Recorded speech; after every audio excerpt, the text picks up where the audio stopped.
Hello, welcome to the House Music Connection podcast. I'm your host, Tony Fuel.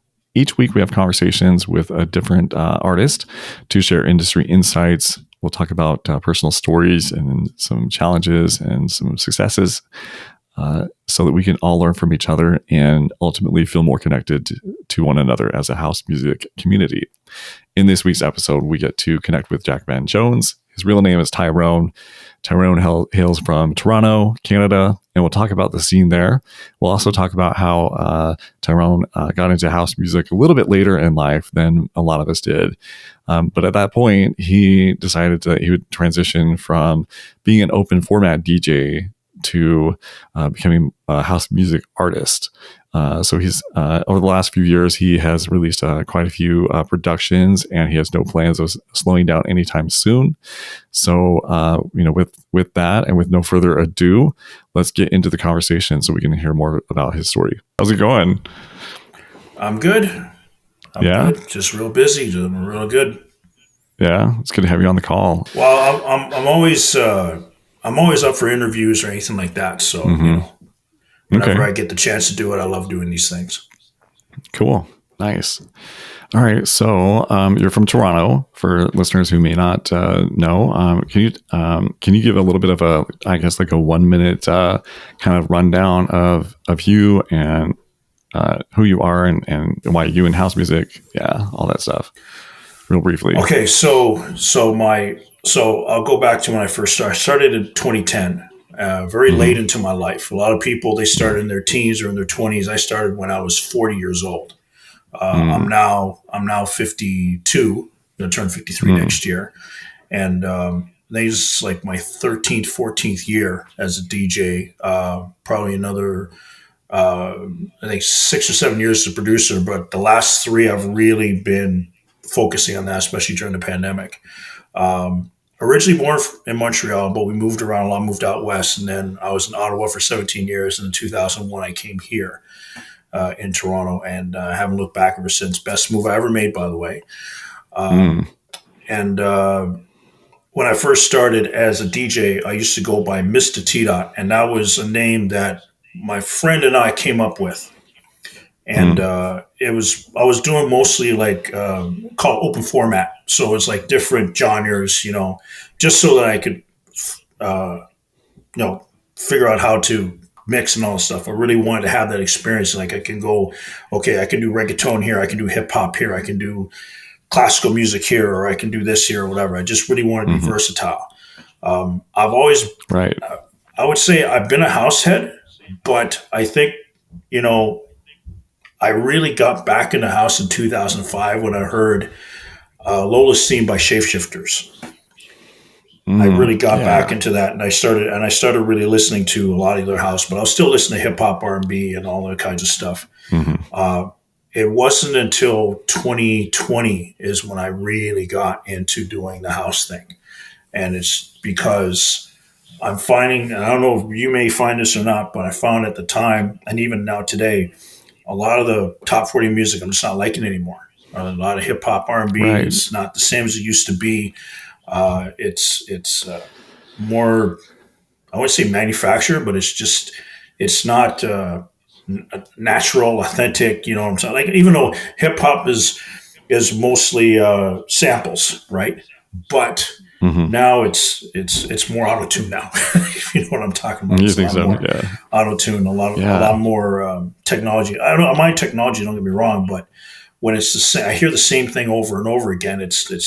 I'm a guy that I don't mind consistency, but when it's like the same thing over and over again, it's like I just don't want to be a part of that, right? I always like doing something different every time I do a track or every time I do a set. It's never the same thing. So, but the last 3 years, the vibe. I think the vibe is different though too. It was I like hip hop music, but I feel like the vibe and the scene is different. And yeah, I don't know. It's just I'm more attracted to the house music vibe than the hip hop vibe. Yeah. This is the thing. I'll say this. We always say house is a feeling, which is true. And I can also say that salsa and bachata and Latin music is a feeling. Hip hop's a feeling too, but it's a different kind of feeling, especially from back when it first started back in the day. Right now, it's either I'm going to have sex with 16 girls, or I'm doing some kind of drugs that I never heard before, or I'm going to drink until I drop, or something like that. Right. And a lot of it just sounds, like I said, a lot of it's auto tune now. There's a whole lot of auto tune going on in there. So it's kind of like, compared to what you were hearing from guys like Eric B and Rakim, or even going up into the days of the bad boy days, where the whole money, drugs, and rock and roll started. But it wasn't as bad then as it is now. And I'm finding that the music that I'm hearing is like, the lyrics are just like, wow, this is what you guys are listening to now, you know. Anyways, back to my journeys to sort of finish that off a little bit. So in 2020, I decided to go strictly into house, and I sort of took a gamble on that, because the year before I only did 2 tracks and I never released them. And then I just sent them out. I finished them, I sent them out, and I got signed to Pure Beach Records, which was sort of the staging for where I was going to go. Because then I ended up signing with Deep Fix, and then all these other labels started getting interest, and because I wanted to do more. And now 3 years later, I can't even tell you how many labels that I've been signed to. I can't even tell you how many tracks I've done, especially this year. This year has been crazy. Yeah, you're on fire. Looking at the track source, it's you're on fire. Absolutely. Yeah, so next year I'm going to slow it down a little bit, because I want to put more mixes out there. I want to put more, not just my music, but other people's music as well. But it has been a hell of a ride, and I think it was a sort of calculated risk, because I was at a point where I wasn't really getting where I wanted to be at in 2019, and I said, if this doesn't work, then I'm just going to stop. But fortunately for me, it did work. And I sort of found my own voice and all this. I changed my name in 2018 to Jackman Jones, because I saw a sign at the storefront that said Jack Jones. And I was told by people, you need to change your name. But I didn't want it to just change it right away. It had to happen. And in 2018, in January, it did happen. But I really didn't become Jackman Jones until 2020, when I started doing the house thing. And that's what it had. The name had to be connected to something. It just couldn't be connected to a bunch of things. It had to be connected to something. And Jackman Jones, house music, great connection there. I still love playing my old school and all that and whatever, but I'm more of a house guy now, which is really good for me. So I feel that's where I need to be, because I can be myself, and I can bring out music that people haven't heard, and it can shock their minds to be like, oh my God, what's going on? What's this track? What's this remix? This remake, I got to have it. And then some of the compliments I get is, I remember you were at this spot at this time. You played this, you played that, you played that. That is what I like. I liked people saying, they remember the set, or they remember a time or a specific track that you played. Yeah, right? For sure. So that's giving what I love people that about experience and those memories. Yeah, for sure. Yeah. So when you say that it worked, what's your definition of something working? Like, we're none of us are in it for the money. We're in it for the love of the music, obviously, and all of us are in it for the love of the music. But when you say it worked, what is your, I guess, interpretation of something working? Well, for the 9 years I was doing the open format thing, I was trying to make my own mark. I found in that commercial, the commercial side of things, everybody wants you to be something that they want. That you have to be this kind of person, be this kind of DJ, play this kind of music, and take requests that half of them don't make any sense.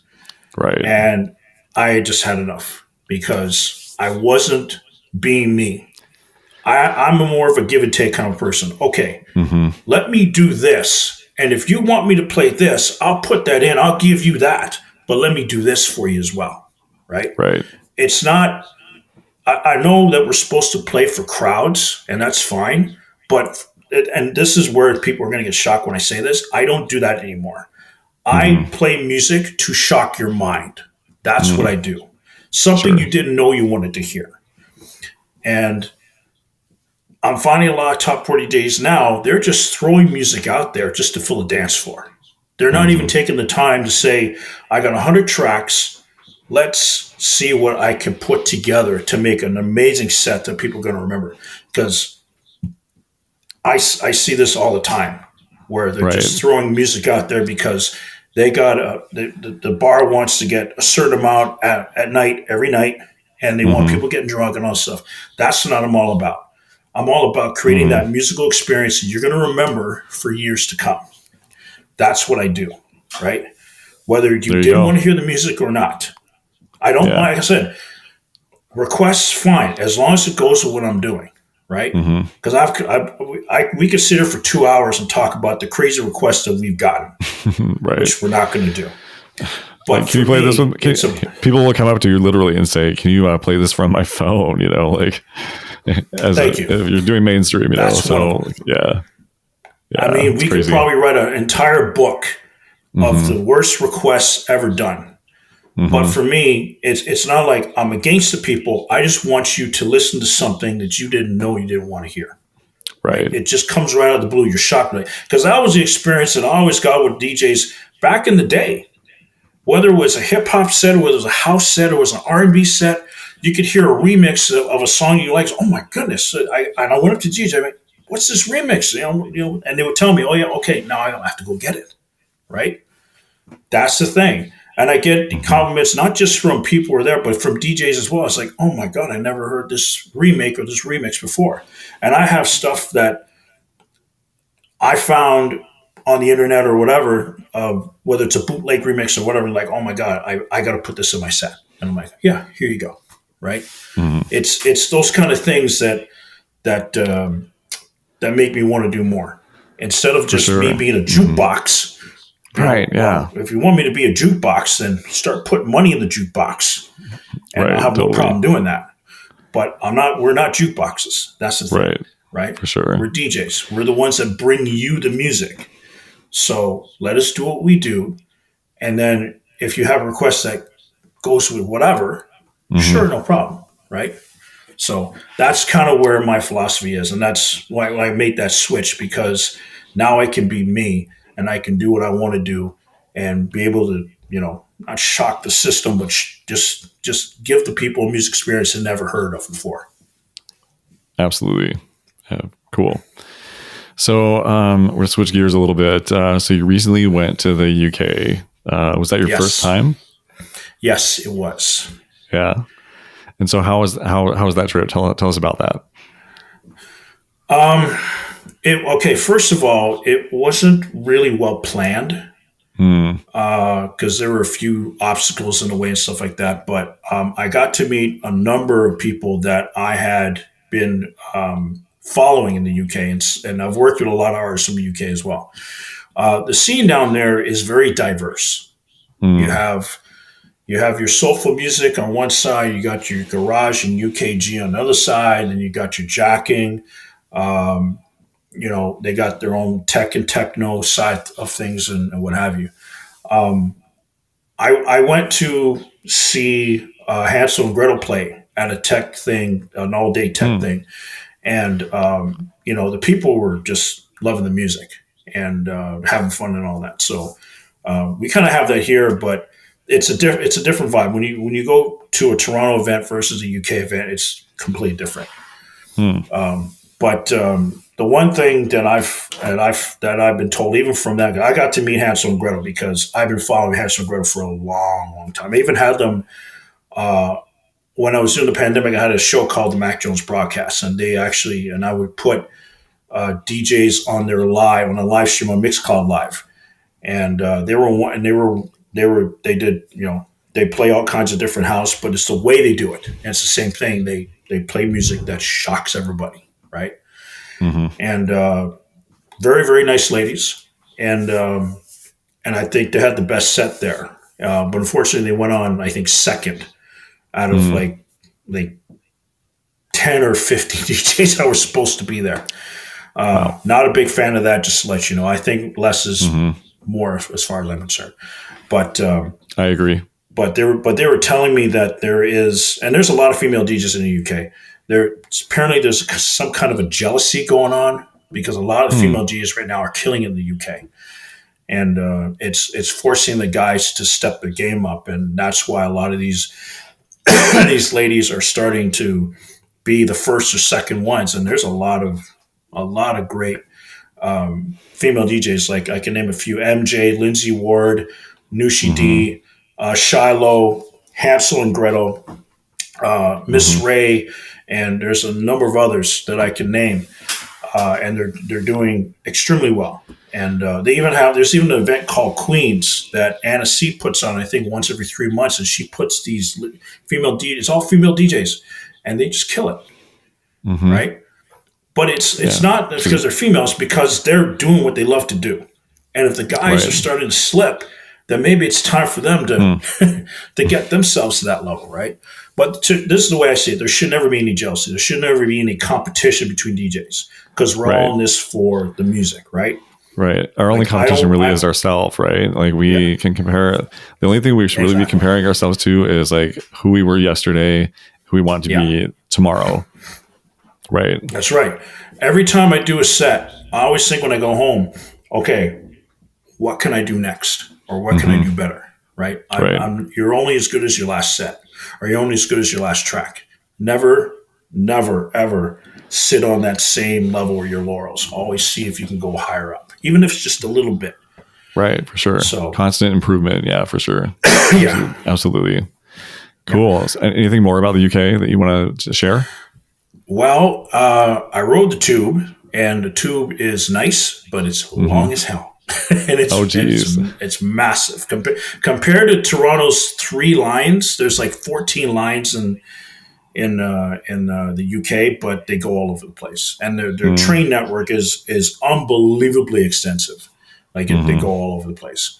That's awesome. People there are very nice. The place I was staying at had tons of shops and places to go and whatever. I was actually near Wembley Stadium. I didn't go to Wembley Stadium, but I walked through the area of Wembley and all that. I was supposed to have 3 radio spots, only getting 1 because there was some other stuff that was happening with the other hosts and whatever. So, but I said that when next time I go, I'm going to make it longer, and I'm going to plan it a lot better, where I can meet everybody if I can. Yeah. But no, I love the UK. I've loved the UK from afar. I love it now since I've gone there, and I want to go back again. I want to go back several times, as a matter of fact. So.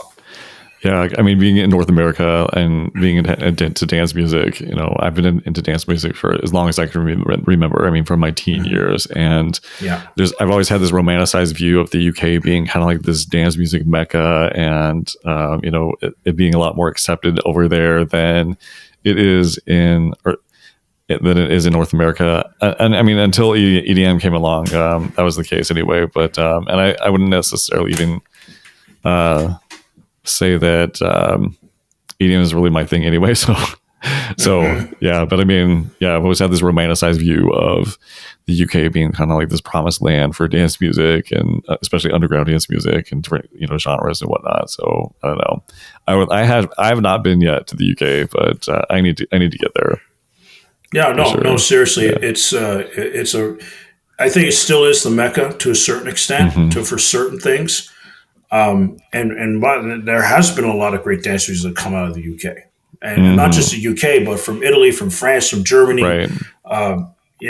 where any part of Switzerland, anywhere in Europe, yeah, pretty much anywhere in Europe. A lot of like from the mid '90s to up the way to 2010, maybe even beyond that. There's been so many great tracks, so many great music, so many great artists that have come. That have come out and everything, and it's and I think the UK is sort of a little bit of the center, but there's been others that have been from other countries and whatever. So even now, it's not just the UK. There's Italy. There's a bunch of DJs and producers from Italy that are doing a lot of great jacking and new disco. For sure, There's a lot from Mexico. There's a number from Mexico, whether it's new disco, garage, or whatever.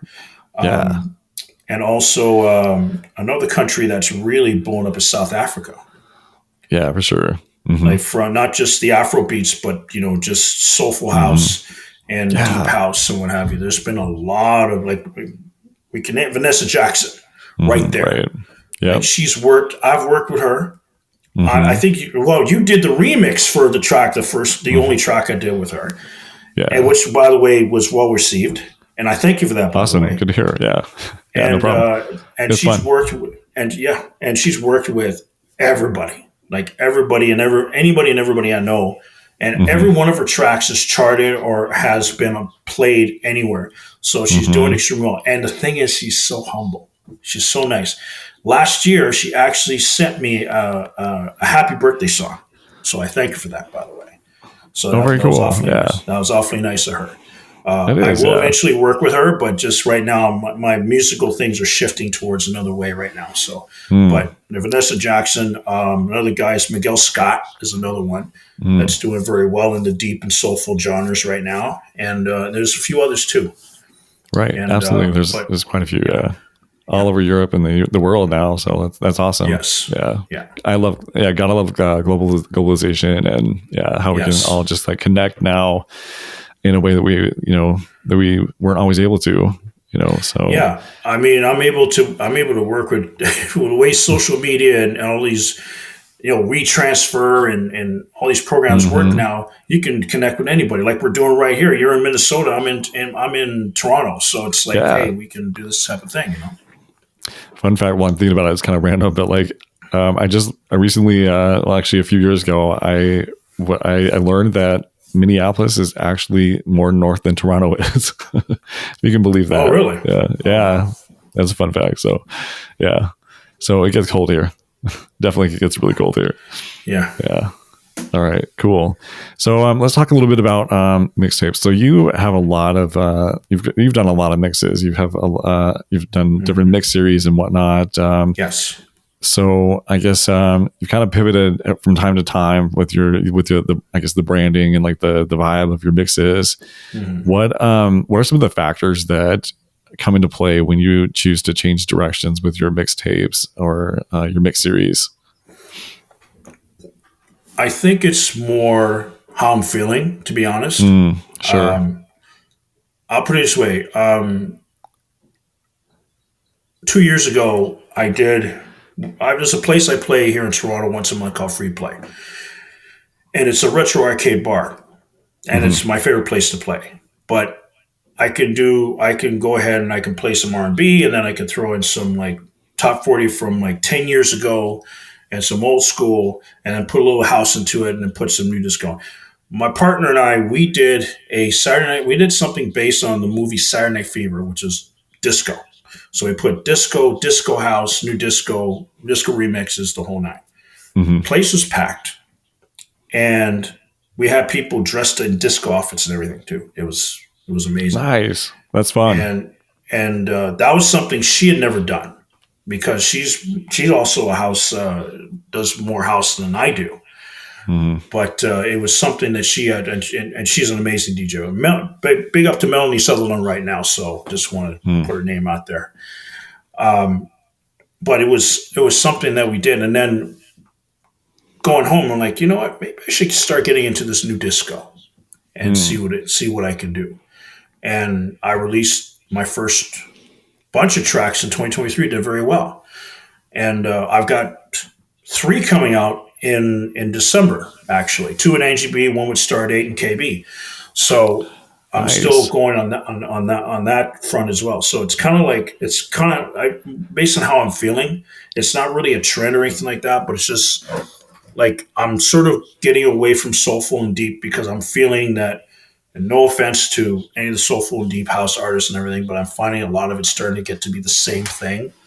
And I'm kind of like, I'm trying to break the paradigm, if you want to call it that.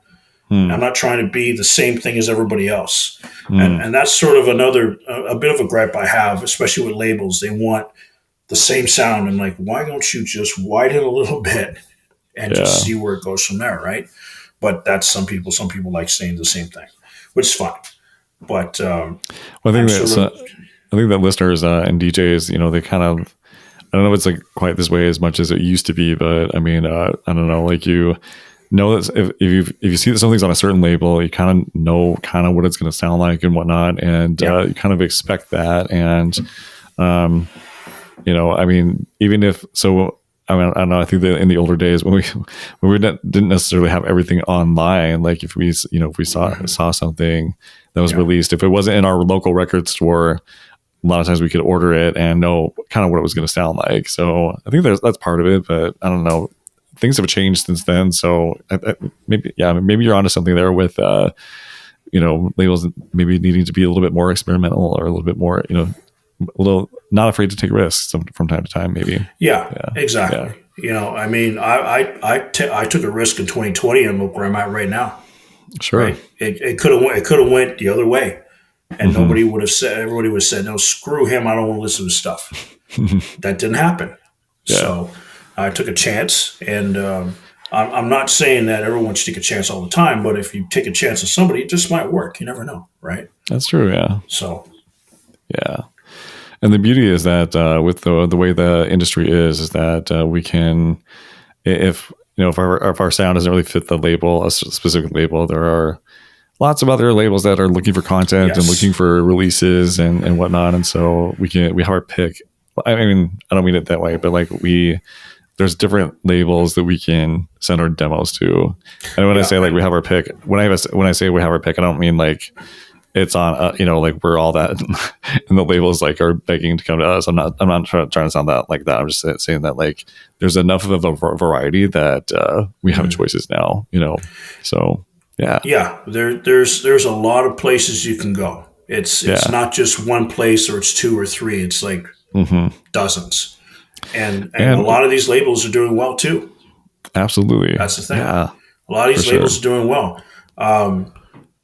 I'll tell you something. It's 2022, I think. I think it was last year. I got approached by Cattivo out of Italy, and it was Gabriel for some reason I can never pronounce his last name right. Gabriel Condigo, I think is what it is, and Mauro Novani.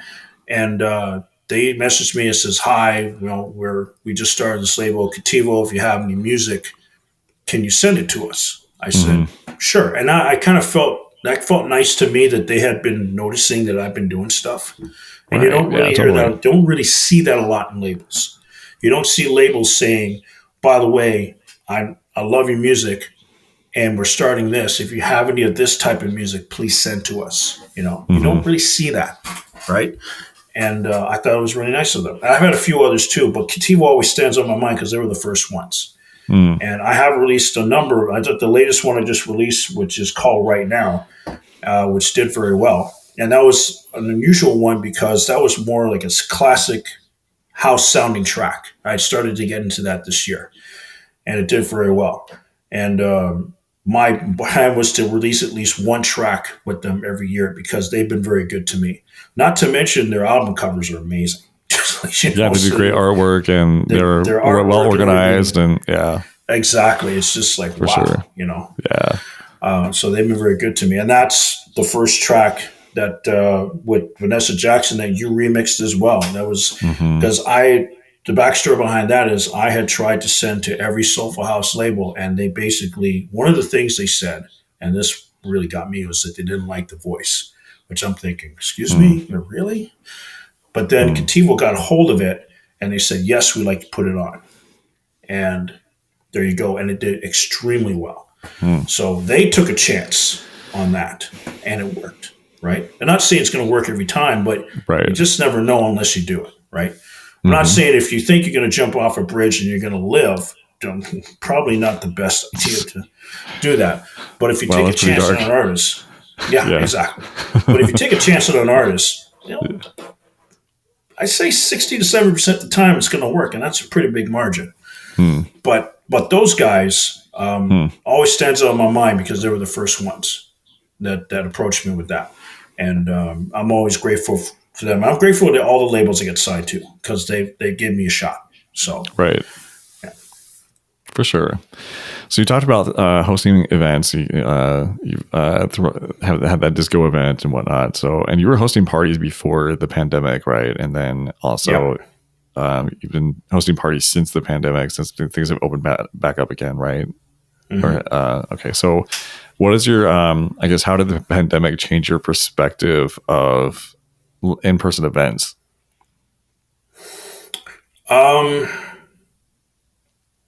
I wouldn't say it changed my perspective. It's made me want to do more, to be honest. And Sure. I'll start with when the pandemic started. So the last event I had before the pandemic started, there were three other events going on. Like my events were small. They weren't like Mm-hmm. 100 people, 200 people. I like doing these small parties at a place called Control Room. And big up to Hubert because he's the one who runs Control Room. And he and him have a great relationship. So the other two events, one was with Crystal Waters, the other one was DJ Sneak, and they were literally a mile apart from each other, and they were both sold out. Mm. Our illustrious premier on that weekend said that on that weekend everything shuts down on the Saturday, and their events was on both on the Saturday, so they had to cancel their events. Mine was the only one that happened that weekend. And we only had about 20, 25 people, but it was packed and it was great. And I had people ask me, "Are you going to cancel your event?" I said, "No." I says, "I'm going to make sure every safety precaution is taken. Nobody goes home sick. Anyone does come in sick, we kick them out." And that night, it was a great night. Nobody got sick. Well, that's good. So that was a good thing, right? And then we had to wait till I think the summer 2021 when they started to ease things up. And that's when we got back into we got back into doing events, and then of course where my partner and I started was back at Free Play. So like I said, the pandemic never really changed my perspective on events. It's just getting people to come. That's basically it. Sure. Has it made you appreciate having in person, like being in person with people more at all? Yep, absolutely. I mean, don't get me wrong. When the pandemic happened, I focused on the music. I did the mixes. I did the Mac Jones broadcast, and I was doing production. And whenever I had a chance to be online or whatever, I did that. But when there was a chance to go in front of people, I did that as well.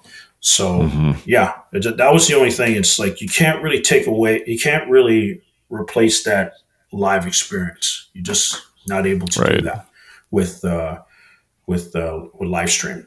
You just can't do it, right? Right.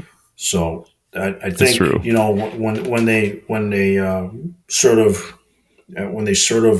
loosened up the restrictions, and then eventually in 2022, now we can go full bore. Then it's great because at Free Play they were only going at 25% capacity, 50% capacity, 75%. It was packed all the time, and then once it got to 100%, now it's 2 floors. Now places are packed. I think that because our lives were so upended because of all the restrictions and everything, I think that a lot of people though kind of slowed down, and a blessing for a lot of us were that we did get to focus on music and putting music out there and get our level up our skills with production and whatnot. And so definitely some blessings in that. So I wanted to ask you then, so between doing mixtapes, live events, and putting tracks out, if you had to choose one of those things out of those three for people to respond to and feel a vibe from, which one would you pick? It's the first one would be playing live, and if, and someone coming to me later on or during the evening saying, "I love this that you did," whatever. The next one would be the mixes, because I was a DJ first, and that was my first love. Production came after that. If I was just a DJ, wouldn't care. I love doing it. It's a passion of mine. It's like I felt that's where I need to be, out of anything in life. That's who I am. So that'd be the first thing. production is great. Don't get me wrong. I love making new music. And I love doing remixes and all that. But it's more the being in front of a crowd and doing a set and everyone's vibing to it. Or you're doing a mix you put on SoundCloud and all of a sudden 300 people like it in the first hour. I'm like, oh, okay. Right. Yeah. Here, you know? Yeah. So. Yeah, for sure. Huh. Yeah, and we all have a different. I think our answers will all be different. Yeah, just depending on who we're talking to and who I guess what your love is. Yeah, that's interesting. That's cool. So you've got a lot of upcoming projects. Of course, a lot of music coming out and whatnot. Yes. What is one upcoming project that you're the most excited about? Okay. I can't really pick one because I'm excited for all of them. Sure. But there's one that I finally finished after about a year of getting this done, and it's coming out January 12th. I think it's my second or third release on Give Me the Night from Paul Parsons, UK. Big up to him. I had tried to work with it with two singers, didn't work out. And then a singer friend of me from, she's originally from the UK, but she lives in Italy. Her name is Angie B. She's been a singer for years. And she's been wanting to get into the house thing for a while. And now she's got a song coming out with Clayborg, as a matter of fact, on B Club Milano. It's coming out next. I think it's either out now or it's coming out next week. That song is called "Come and Get Me," which is, like I said, I did the instrumental back in 2022, and the two singers I had just did not work.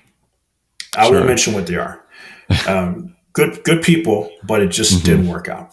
Sure. But with her, it worked out perfectly. So it was like a custom made glove fit in your hand, basically. Did you write the lyrics? Yeah. Did you write the lyrics? She did. Yeah. No, I don't write lyrics. I just do the music. Sure. I leave the lyrics to the singer, to the vocalist. Let them put their magic. My philosophy is this: I'll do the music. You put in your lyrics, make it better. Sure. That's there you go. What it is. Yeah. So it worked out, and it's coming out January 12th. The other releases, I guess I might as well mention the other releases I got right now. My first track with Proper Records, big up to Dan T in the UK. Out now, it's on the top 100 Garage, which is a little different from what I've done. It's a lot different from the other Garage tracks I've done. But and I was told it sounds more like, like some old school Garage. And I was like, really? It doesn't sound like it to me. But if you think that, great. But I like the track anyway. It's called Do What We Do. So get that right now. The next release coming out is with my man from Barkin' Mad, my partner, Peter Mack. First track together. And it's called Never Forgiven. It's a soulful, sort of deepish house track. And it's coming out on Barkin' Mad Music November 24th. So look out for that. It's on pre-order right now. And then December 7th, my other collab with NGB called I Knew. These were lyrics that she wrote, and it has a special meaning to that. And that's another new disco track coming out on Orgasmix from Italy. So big up to Isavis from Italy. And then December 15th, the remix to the first track I did with Ed Ramsey from Baltimore. Big up to Ed Ramsey doing some awesome music right now. Yeah. And I'm going to be working with some more stuff with him. The track's called Live Your Life, but it's Leroy remix. Hang on, I'll tell you the name here. Leroy, I think is his name. Tom Leroy, I think is his name. From France, did excellent. It's soulful, but it's different. And cool. Big up to Soul Pepper. Yeah. It's a really, really good remix. And for those of you who haven't gotten the original, go get the original right now. Called Live Your Life with Ed Ramsey. Great track. Sure. And December 22nd is going to be the first one I did with Stardate, also from the UK, and KB from the UK. It's called, it's a long name. Give me a second here. I have it on my list here. It's called The Way You Make Me Feel. Okay, There we go. And that's coming out on Bunny Clan. So big up to Max Esposito in Italy as well. So those are the releases I got. And of course, I did mention Come and Get Me on Give Me the Night with Angie B. January 12th. Sure. So I'm curious about, you mentioned your list. Are you using like just like kind of a word, like a Google Doc for that? Or like do you use like a spreadsheet? I have a little text document that says releases, and I just, Okay. any one of them that I have, I type them in and I save it. So if I forget what it is, especially I've released so much music this year, it's, for me, it's hard to keep up. I just make sure I get the name right, I get the artist right. I don't want to, misspell and all that stuff. So that's the date. I have Sure. Yeah. It's kind of, I don't know. I'm kind of a systems geek. And so I'm always curious about like what people are using to help them stay organized and manage all of the things that we have to take care of these days as artists, like, between the promotions and keeping track of all the releases and events and whatnot, and any other content that we're putting out there, with social media and podcasts or whatever. It's just, it's hard to keep track of all of those things. And so, and everybody's got like a system, and it's interesting to some people are really kind of analog and just keep it on like a legal pad or whatever, or some or sticky notes on a whiteboard. So I don't know, it's always interesting to find out what other people are doing. So that's cool. Okay, cool. So you got a lot of things you're excited about. That's cool. How do people? What is the best way for people to connect with you? Is it like, do you have a website, or is it just kind of visiting your TrackSource page, or like Instagram? Well, TrackSource page, look up Jackman Jones on the search. You'll find me there. Sure. That's where you find all my music. But to get at me, Facebook, Jackman Jones 2018.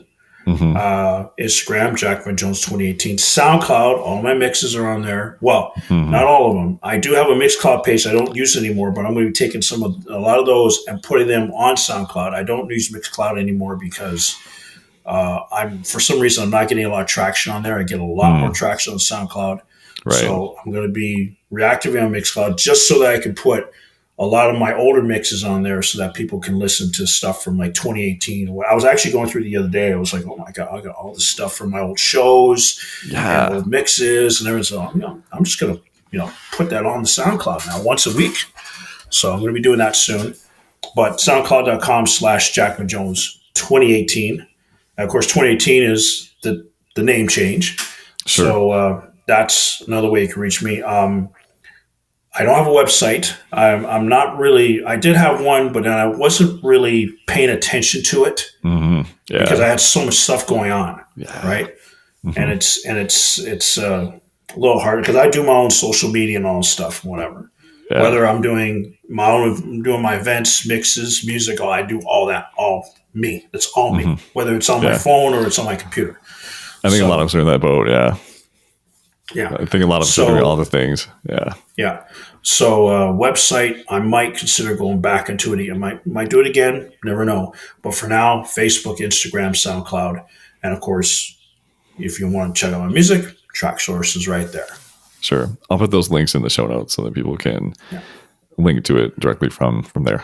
All right. So before we wrap up, is there anything else that you'd like to add as far as like your story or house music or anything like that? Okay. So we didn't talk about this yet because I did mention Barking Mad. Well, if you can see the shirt here. Sure. So Peter Mack is my business partner. I've been following him for the last year or so. And he had messaged me back in May or June of this year. And he's a guy he's originally from Toronto, but he traveled all over the world. He was in Spain, he was in Brazil, Portugal, you name it, he was there. And he used to do his own events back in the day. And he started Barking Mad, I think, 3 years ago and started doing his own music. And he messaged me and he said, hey, listen, I'm coming back to Toronto. I says, would you like to do events with me? I'm like, yeah. Yeah. And the two reasons I did it, because I love doing my own events, but to do it with a guy with his caliber, if you will, with his experience, that's enough for me. But second, a lot of the stuff in Toronto now is, no offense to the Toronto scene, but it needs to change up. There needs to be something new added to it. And that's why I want to bring something new to the table, but I'm also a firm believer in not necessarily networking, but having those relationships Absolutely. with different types of people, right? It's community, right? And that's why we do this, is for the community. Exactly. So that's his mission, falls under my mission statement, and that's why we work so well together. And he's a really cool guy, very outgoing guy, great family man too. And he has his vision, same falls under my vision. And we did our first event back in December to October, which did pretty good. And now we have a second event coming up in December, and it's called Glow. And we're sort of going to bring back. It's anybody. We're going to have glow sticks basically. So if anybody wants to come in with glow sticks all over themselves that present their best glow, great, right? Because I'm a firm believer in doing sort of themes to get the people, make it fun. You know what I mean? Right. Don't get me wrong. House music events are fun, but we got to add a little something. I used to do this back in my salsa days when I used to be part of a group called Flow and Motion. And we would come up with different teams. We did black and yellow. We did a black and yellow party for my birthday. We did T-shirt parties. We did a pimps and hoes party, which I didn't think was ever going to be successful, but it was. And we had guys dressed up in these nice pimp outfits. We had these ladies dressed up in these outfits. I don't know if that would ever work in house. I'm not going to say that. But they were nice outfits, by the way. But it worked, right? These themes worked. We can also say a black and white party or something like that. Like the white parties is still a big thing. I wonder. I'm just thinking here, like pimps and house, maybe instead of pimps and hoes. That could work too. Yeah. So I'll discuss that with Peter later on. But no, Peter's a great guy, and his music is awesome. And I was happy to do this collaboration with him. My first one. There's going to be many more.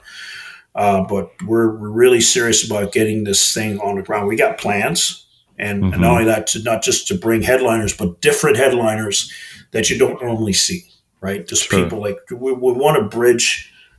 We want to make bridges to the other countries like the UK and Spain and France and all that. Bring all these different DJs that are doing well and bring them here, right? So we have plans to do that, but we want to create this community not just for Toronto but around the world, where there's no competition. It's just we all benefit, right?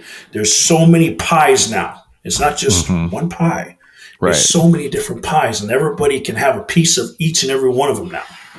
So that's the philosophy I have. I know it's a philosophy he has too. And there's others that we know has the same philosophy. So that's where we need to be.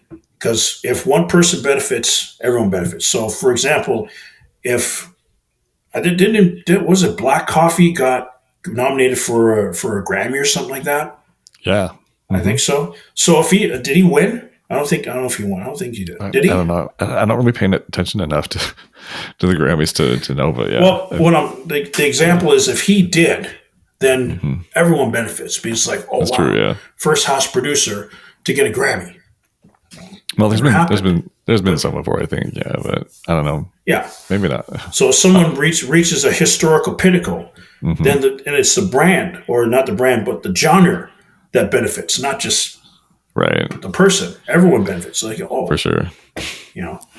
So that's sort of the belief that I have, right? So for example, if I sell 100,000 records, which by the way I don't think has ever happened in house, everyone benefits, because then it's like, okay, it draws eyes to everybody else. It gets interest for, here's another DJ that's doing this. Check him out, or check this person out. Whatever.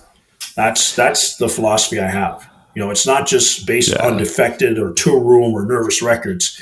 It's everyone else, like Loyal House, like Cativo, Orgasmics, a Beat Club Milano. We can go down the list of so many labels out there that want you to be on their label.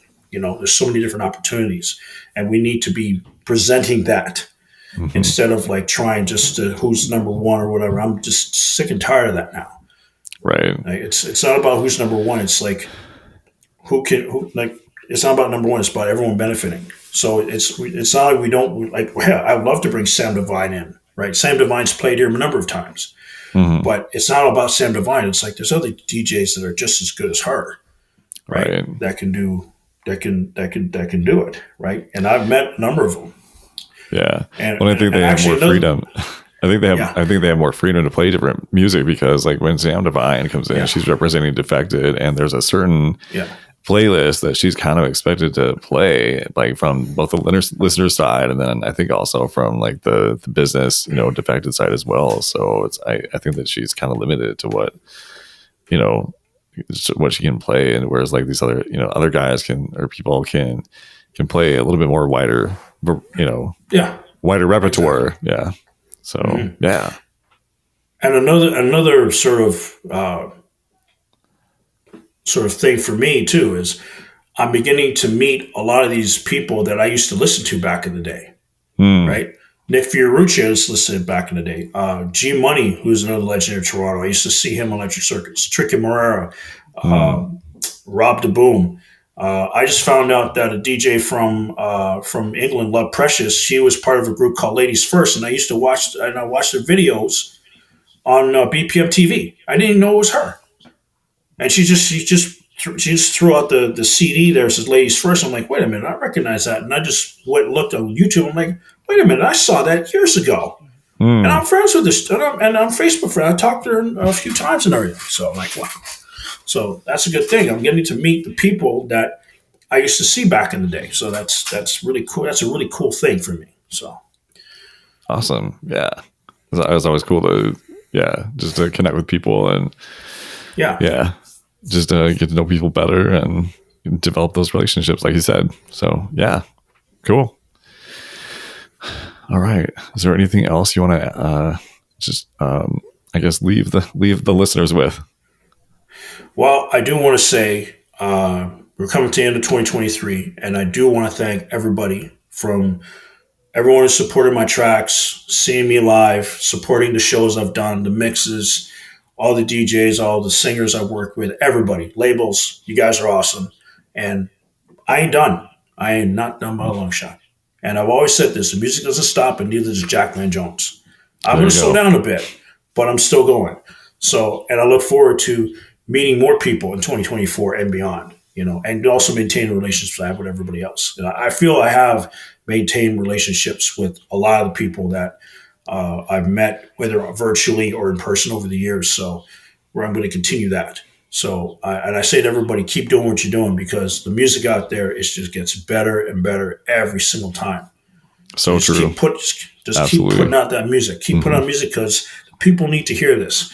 And if I'll get it out for you. Trust me. I share my stuff on Facebook. I don't know if you do it on Instagram, but I do it on Facebook. If I like something, it's going on my profile. So people are going to listen to that. So, but big up to everybody from the first time I started this up until now. You guys are awesome, and I'm looking forward to a whole lot more. There's a whole lot more coming out of me, and I'm sure there's a whole lot more coming out of everybody else. So let's keep this going, and of course, let's not make it a competition. Let's do the thing together and bring house music way up here, all the way up here. Nice. Very cool. Well, thanks so much for joining me in this call. I'm always down to do interviews and all that. So, Well, thanks so much. Take care. You're welcome. You too. I hope you've enjoyed this content. I have a free gift for you. If you feel overwhelmed by all of the tasks that we have to complete as artists today, my release roadmap can help. You can download it at tonyfuel.com/roadmap. It's absolutely free. The tool helps clear up mental energy for creative activities because it gives you one place to manage all of your tasks related to music production, demo submissions, releases, and social media. Gain clarity and make more music today by downloading the release roadmap at tonyfuel.com/roadmap.